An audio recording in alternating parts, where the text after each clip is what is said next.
Yes, il s'en est passé des choses depuis la fois dernière. Il s'en est passé des choses.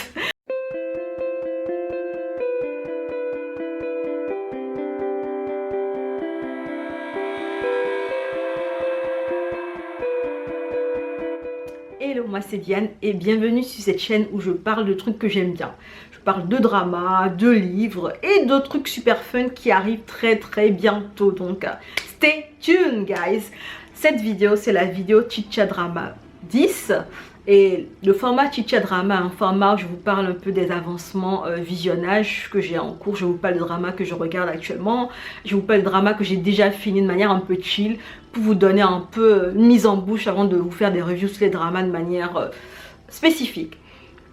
Donc depuis la fois dernière, il s'en est passé énormément de choses. Je pense que vous en avez marre de m'entendre dire la même chose, mais c'est vrai qu'il se passe beaucoup de choses dans chaque Chicha Drama. Entre le 9 et le 10, il y a eu ça de choses qui se sont passées. Donc honnêtement, accrochez-vous. Il y a des trucs que je vais omettre sciemment parce que sinon la vidéo serait trop longue. Je vais juste parler des trucs essentiels, des trucs que je n'ai pas forcément bien abordés dans le 9 ou que voilà, j'ai envie d'aborder actuellement dans le 10. Bref, accrochez-vous, ça va être speedos. Let's go. Je vais vous parler des dramas que je suis actuellement et le premier drama dont je vais parler est Never Let Me Go. J'en ai parlé dans le chat drama 9 normalement. C'est un drama, c'est un biel thaïlandais de 10 épisodes de 45 minutes. Je suis à l'épisode 8 actuellement. On est sur une vibe de héritier de famille mafioso et de son bodyguard où il va avoir un truc entre eux bien entendu. Et actuellement je suis à l'épisode 8 et à l'épisode 8 en fait l'histoire a plutôt bien avancé. On a déjà la romance qui a commencé. Mais j'avoue que en fait l'histoire est très lente en fait. Tout arrive de manière très lente. Les personnages, ils ont du mal à parler de leurs émotions et les émotions arrivent de manière tout aussi lente. Donc, c'est pas un drama qui est dynamique comme KinnPorsche en fait. C'est vraiment, l'évolution est lente, tout est lent. Et je pense qu'on est dans du slow burn. Parce qu'il n'y a pas forcément, là où je suis, beaucoup d'action. Puisque les deux jeunes hommes sont en cavale. L'héritier de la famille Mafia et puis le bodyguard, ils sont en cavale.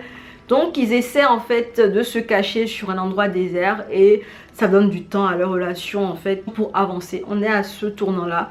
Je crois que les 4 derniers épisodes seront un peu plus dynamiques parce que du coup ça va bouger côté intrigue de base où il y a quelqu'un qui essaie de court-circuiter, de tuer le jeune héritier quoi. Donc pour le moment c'est pas mal mais voilà. Je m'attendais à plus mais bon. Peut-être que la partie dynamique des 4 derniers épisodes va peut-être changer la donne. Voilà. Je regarde aussi The Blood of You. J'en ai parlé dans le chat drama 9. C'est un drama chinois de 40 épisodes de 45 minutes. Je suis à l'épisode 34. Et à dire vrai, dans le chat drama 9, je vous disais que j'étais vraiment hyper fan de The Blood of You parce que c'était trop bien et tout. À partir de l'épisode 26, j'avoue que j'ai commencé un peu à me détacher de l'histoire. Je sais pas, elle a commencé à m'ennuyer un peu parce que de base, moi j'aime beaucoup les parties où on se centrait sur les arts martiaux. J'aimais bien aussi les parties de bromance entre les jeunes qui essaient d'améliorer leur art. Et j'avoue que depuis que les héros se retrouvent dans la cité impériale, il ne se passe pas beaucoup d'art martial. Il ne se passe pas beaucoup de bromances comme je les aime parce que voilà, je sais pas pourquoi mais en fait tout est ralenti et il y a beaucoup plus de conspiration pour le pouvoir et cette partie là je la trouve un peu ennuyante en fait. De base j'aimais beaucoup un personnage que on va nous sacrifier hein, sur la fin, n'importe quoi. Un personnage central, je veux pas dire qui mais bon je veux pas spoiler. Mais honnêtement j'étais tellement mal quand ils l'ont trucidé, je m'en remettais pas, limite je voulais pas voir des épisodes à cause de ça parce que je sentais qu'on allait nous parler de funérailles et tout ça, j'étais pas là pour ça. Le dernier tiers de la série en fait, on est plus sur des conspirations au pouvoir, c'est des trucs, c'est des jeux des mind games de pouvoir et tout ça. C'est pas des choses que j'aime beaucoup parce que c'est toujours la même rengaine, hein. C'est toujours la même rengaine donc voilà, je suis en train de perdre de l'intérêt pour le drama. Le mec qui me sauvait de la situation, c'est-à-dire le bouddhiste, le moine que j'appréciais beaucoup, qui sauvait beaucoup la situation, qui lançait des pics tout le temps, qui était très drôle, qui me faisait beaucoup rigoler. On le voit moins aussi sur la dernière partie. Et puis il a un arc à lui qui est trop bizarre avec une histoire de possession. J'ai rien compris. Le mec il est tellement balèze que je me demande comment il a pu se faire posséder quoi. Vraiment j'ai rien compris à ce qui se passe.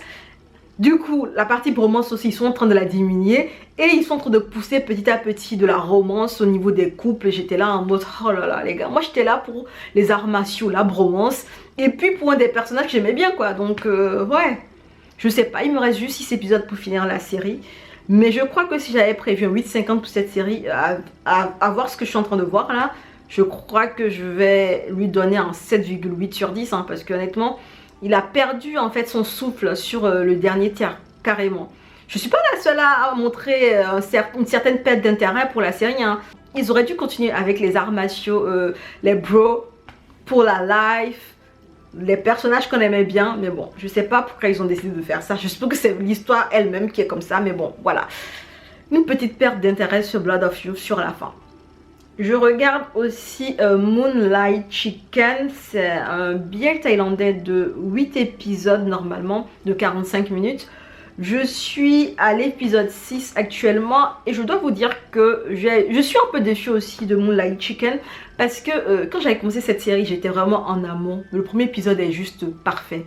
Je vous assure que le premier épisode, il est magnifique. Je vous ai posté sur la chaîne un moment trop beau entre le couple, entre les personnages qui constituent le couple principal de la série. Honnêtement, c'était magnifique. L'épisode 1 était wowesque. J'étais prête à décrocher ma mâchoire tellement j'étais étonnée de la qualité cinématographique, de la direction artistique qui avait été prise pour la réalisation de cet épisode-là. Mais en fait, quand on avance dans la série, honnêtement, le couple principal, ils sont plus du tout mignons en fait. Finalement, c'est le couple secondaire de jeunes qui sont trop cute qui me permettent de tenir actuellement. On est à l'épisode 6, honnêtement, s'il n'y avait pas eu le sous-couple des plus jeunes là, j'aurais lâché l'affaire depuis. Tellement je m'ennuie avec le couple principal. Ça n'avance pas beaucoup. En fait, le couple principal est composé d'un jeune qui un peu free spirit et d'un monsieur qui est censé être un peu âgé, qui a vécu des histoires d'amour, qui n'a plus envie de vivre une histoire d'amour, donc qui est un peu fermé et en fait il ne change pas, il est buté de chez buté, ce qui fait que l'histoire n'avance absolument pas. On recule pour avancer, pour reculer, donc honnêtement, heureusement qu'il y a le couple secondaire, le couple des jeunes là, qui est hyper cute. C'est un couple qui va se centrer sur 2 jeunes qui sont à l'école. Il y a un qui a envie d'arrêter ses études, il a envie de tout lâcher pour aller travailler, pour aller voyager en travaillant dans un pays étranger. Et il y a un autre étudiant qui a lâché les cours aussi parce qu'il est devenu sourd à cause d'une maladie. Donc voilà, ses parents l'enferment chez lui. Donc ces deux-là, ils sont trop cute ensemble, c'est beau leur romance. Mais sinon, la romance principale là... Je sais pas si elle va bouger dans les 2 derniers épisodes, mais bon quoi. Apparemment Moonlight Chicken est une mini-série qui rentre dans une série de 3 mini-dramas en fait. Et je crois que je vais peut-être faire une vidéo, si j'arrive, une vidéo sur les 3 mini-séries, Midnight Motel, Moonlight Chicken et Dirty Laundry. Si j'arrive à les regarder, pour vous dire un peu ce que j'en pense, si j'arrive à les regarder bien entendu. Petit aparté pour vous rappeler de liker la vidéo si vous l'appréciez, de vous abonner si ce n'est pas encore fait et de lâcher vos remarques en commentaire parce que je vais les prendre de manière super constructive anyway. Ensuite, la bonne surprise que j'ai eue récemment, c'est The Forbidden Flower. En fait, c'est un drama de 24 épisodes de 35 minutes, 35 à 40 minutes, ça dépendait des fois. Actuellement, je suis à l'épisode 13 et honnêtement, oh, j'adore ce que je vois, j'adore ce que je vois. C'est une romance qui va se concentrer sur une fille d'une vingtaine d'années et un monsieur qui est dans la fin trentaine. C'est un été, il fait chaud, la fille se fait laver les cheveux par le mec en question et elle tombe sous son charme. Elle va passer tout l'été en fait à essayer de le séduire, à essayer de le faire tomber amoureux d'elle. Et honnêtement, c'est très beau ce qui se passe. On a des intentions dans tous les plans de ce drama, on a de très belles couleurs, on a de la musique qui est efficace et qui est juste magnifique. Je vous ai posté sur la chaîne un short où je vous reprends un passage que j'ai beaucoup apprécié dans le drama justement. Et honnêtement, c'est un drama que je trouve bourré de potentiel. J'aimerais bien voir où est-ce qu'il va en venir sur la fin parce que pour ce que j'en vois là, c'est un bon 8 solide que ce drama aura. Sincèrement, il a su trouver une petite place dans mon cœur. J'ai vraiment adoré ce que je voyais et je ne m'y attendais tellement pas. Donc, très agréable surprise. J'ai commencé Bed Friends, c'est un drama thaïlandais, c'est un BL. Logiquement, je pense qu'il va faire 10 ou 12 épisodes, je suis pas sûre. Je suis à l'épisode 3. Et actuellement, j'avoue que je suis agréablement surprise aussi, honnêtement. Je suis agréablement surprise. C'est un BL thaïlandais qui va parler de deux jeunes hommes qui vont s'installer dans une relation de sex friend. Et je crois que cette relation-là va évoluer vers une relation romantique amoureuse. J'aime bien en fait ce qu'ils font avec les deux jeunes qui commencent à s'installer dans la relation de Bed Friends finalement. Il y a beaucoup d'éléments que j'ai trouvé très beaux cinématographiquement. Il y a des séquences que j'ai trouvées très artistiques. J'ai eu l'impression qu'ils ont pris le temps en fait de bien les coordonner, de leur donner une certaine fluidité, ce qui rendait les scènes en question très très belles. Il y a aussi les jeux de lumière que j'ai beaucoup apprécié aussi. On est sur des teintes un peu bleutées, légèrement purple et légèrement rose sur des moments bien spécifiques. J'aime bien ce que je vois so far. J'aime bien les personnages principaux. Ils sont très, comment dire, ils sont très particuliers. Il y a un qui est vraiment une drama queen que je trouve tellement assumée dans son rôle. J'adore toutes ces expressions. Et puis il y a l'autre qui est un peu un Casanova qui aime bien, voilà. Il aime bien s'amuser et je crois que il va se faire happer par l'autre dans une relation très bientôt. J'adore ce que je vois pour le moment et je trouve que c'est un drama qui est hyper prometteur. J'espère que je ne serai pas déçue sur la fin. Pour ce que j'en ai vu, je crois que c'est un drama qui, s'il tient sa ligne de conduite là, il pourrait mériter un bon 8 quand même sur 10. Ensuite, je regarde un drama japonais qui s'appelle Brother Trap. C'est un drama qui va faire 10 épisodes de 30 minutes je crois, non de 20 minutes. Et du coup je suis à l'épisode 5 où on va parler d'une histoire un peu, voilà, des choses, des coïncidences étranges de la vie en fait. Il y a une fille qui va croiser un jeune homme qui est beaucoup plus âgé qu'elle à l'université. Ils ont l'air d'être intéressés l'un par l'autre. Elle a envie, ils ont tous deux envie de commencer une relation amoureuse, mais elle va croiser le frère de son love interest. Là elle va réaliser que c'était son ex à elle, donc situation un peu compliquée puisque l'ex qui est le frère de son nouveau love interest est encore intéressé par elle et voilà, c'est un peu compliqué entre les deux frères actuellement puisqu'ils essaient tous les deux d'avoir la même fille. Donc honnêtement il se passe énormément de trucs.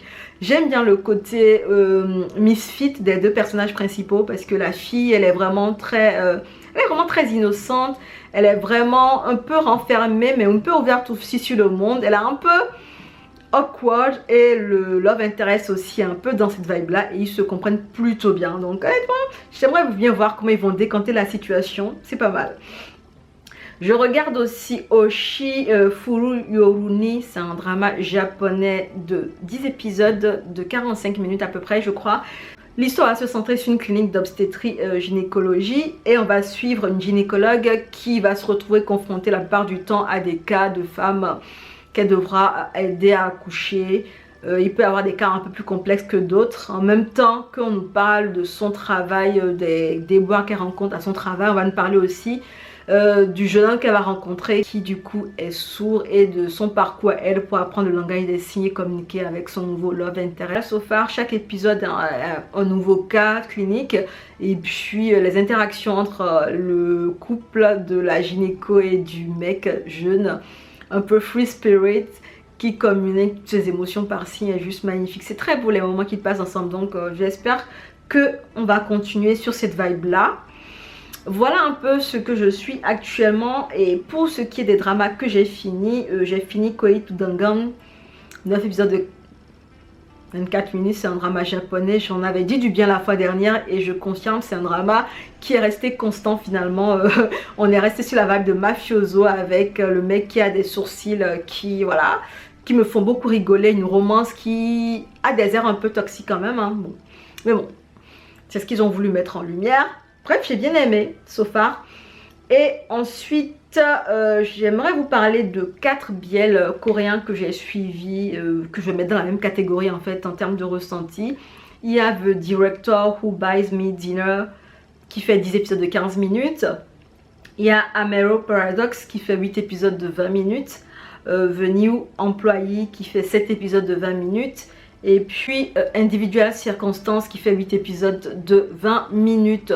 Ce sont des BL qui sont plutôt courts et de manière générale, j'ai envie de dire que c'était des histoires qui étaient pas mal mais sans plus. J'ai pas apprécié plus que ça.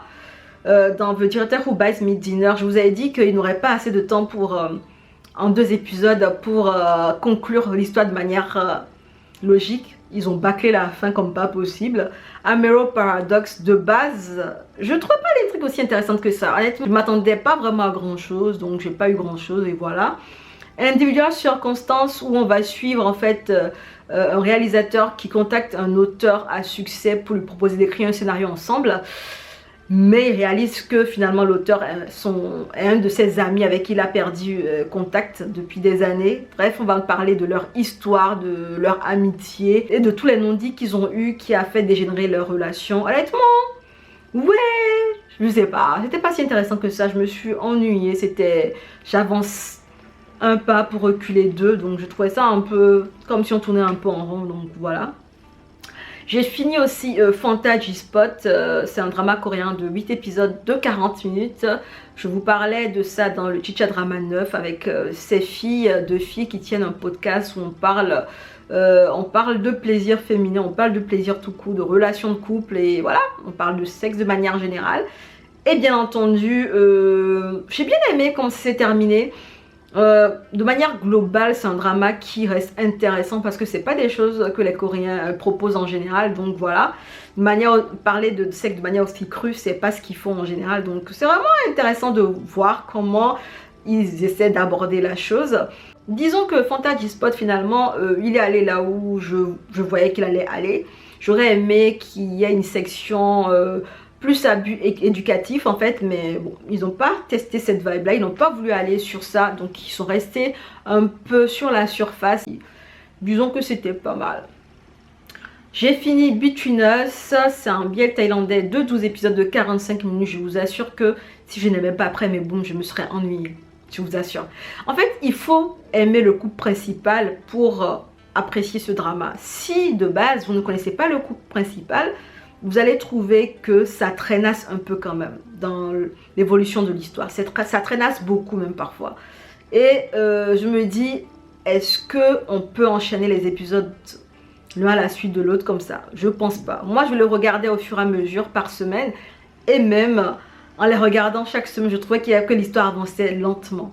En général, quand on enchaîne ce genre de truc, l'impression de lenteur est encore exacerbée parce que c'est étiré à chaque fois. Donc j'espère que voilà, l'histoire traîne un peu en longueur et il y a beaucoup d'allers-retours quand même.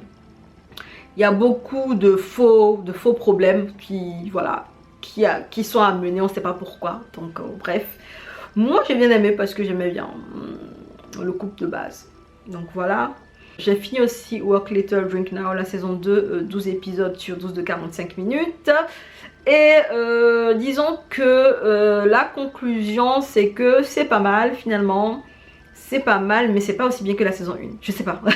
C'est pas mal, mais c'est pas aussi bien que la saison 1 à dire vrai. Parce que je crois que le fait qu'ils aient commencé la saison 2 à la montagne et qu'il y ait une vibe de convalescence ou de maladie et que les filles elles soient dans une vibe un peu, je sais pas, un peu où elles reprenaient la vie à la ville, c'était pas aussi dynamique que la première saison. Et honnêtement, heureusement que Kang Ji-gu était là parce que c'est le seul caractère que j'ai vraiment apprécié beaucoup, que j'ai aimé suivre dans cette saison 2. En plus, elle a son petit moment de romance qui rend pas mal pour le coup.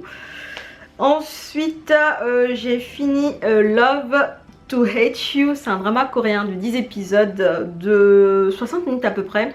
C'est un Korean drama que j'ai beaucoup apprécié. Honnêtement, je ne m'attendais pas à l'aimer des masses, mais j'ai beaucoup aimé ce qui se passait dedans. On va suivre une avocate qui aime bien profiter de sa life, c'est-à-dire que c'est quelqu'un qui a plusieurs relations, qui a déjà eu plusieurs relations et qui n'a pas honte de son expérience, de son vécu relationnel, de ses expériences amoureuses. Elle va croiser le chemin d'un avocat dans le cadre du travail et ces deux-là, ils vont pas s'apprécier du tout au départ, mais à cause d'un scandale, ils vont devoir faire semblant d'être ensemble le temps d'une période bien déterminée, et bien entendu, ils vont tomber amoureux l'un de l'autre plus tard. Honnêtement, c'est super. En fait, honnêtement, je m'attendais absolument pas à l'aimer ce drama, mais il est très, comment dire, on ne s'ennuie pas. Chaque épisode a son lot d'histoires et a son lot de faits qui vous donnent envie d'enchaîner les épisodes. Non seulement la romance elle est super cute, mais ce qu'on aborde aussi par rapport à l'avocate qui a un passé dont elle est fière et qui assume complètement ça. Et la comparaison qui est faite par rapport au mec qui a le même type de passé mais qu'on ne va pas considérer comme une pétasse, on va dire.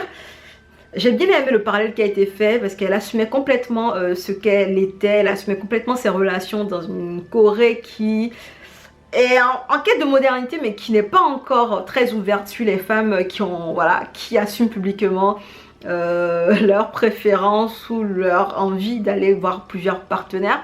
Donc elle se défendait plutôt bien, elle assumait ses choix. Et puis elle restait elle-même, même dans la romance avec l'acteur, ce que j'ai trouvé super intéressant. Je pense que l'acteur l'a aimé beaucoup par rapport à son caractère d'ailleurs. Et c'est une romance qui est hyper cute. Vous enchaînez les épisodes comme des petits biscuits. Sincèrement, c'est trop bon. Vous enchaînez les épisodes d'une manière trop smooth. J'ai fini ça en 2-3 jours. J'ai fini ça en 2 jours, je crois, honnêtement. J'étais lancée et je n'ai pas su m'arrêter. Même les problématiques qui allaient poser problème, la manière dont on les introduit, on n'en fait pas des masses et des masses. Ça reste un problème, mais ce n'est pas la fin du monde non plus. J'ai complètement adoré cette avocate qui assume sa vie de manière trop chill. Ensuite, j'ai fini Utsukushi Kare saison 2, My Beautiful Man, la saison 2. La saison 1 avait déclenché tellement de passion parce que voilà, on était sur une relation un peu toxique. C'est un biais japonais qui va aborder une relation un peu toxique entre deux jeunes hommes. Il y a un qui limite un peu un esclave, qui adore l'autre comme un dieu. Donc la saison 2 va les suivre pendant qu'ils sont en couple et va essayer de changer un peu le regard que le mec qui vénère le dieu a sur son copain. On a le copain qui aimerait être considéré comme un être classique qui va du coup amener son copain à le considérer comme quelqu'un et à l'aimer tout simplement et non pas à le vénérer. Donc honnêtement c'est intéressant parce que l'un des caractères va évoluer pour le coup et c'est plutôt court, donc je l'ai vu très rapidement. J'ai déjà fait la review sur la saison 1, donc je sais pas si je fais la review sur la saison 2 aussi parce que c'est super court quand même. Je sais pas si j'ai beaucoup d'éléments à aborder. À voir, à voir, à voir. Mais honnêtement, ce que j'ai trouvé intéressant dans cette saison 2, c'est l'évolution de la relation et des caractères. Honnêtement, les deux caractères évoluent super bien. Ils prennent en maturité et en assurance dans leur relation amoureuse. Donc c'était vraiment pas mal. Ensuite, j'ai fini History 5, Love in the Future. C'est un drama taïwanais de 10 épisodes de 45 minutes. Je connaissais le label History et honnêtement, ce n'est pas mon favori, le History 5, je sais pas pourquoi. C'est absolument pas mon favori, j'ai pas compris. Le couple principal qu'on suit beaucoup, je ne l'appréciais pas plus que ça de base. Et le couple secondaire aussi, vers la fin, il y avait beaucoup d'allers-retours en fait. Et ça m'a un peu fatiguée. Donc je dois dire que j'ai apprécié qu'il y ait eu des caméos de History 4 qui venaient dans le History 5.